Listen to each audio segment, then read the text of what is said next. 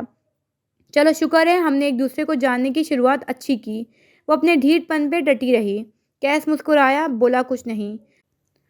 جان پہچان کا یہ سفر خیر سے گزرے، خدا کرے۔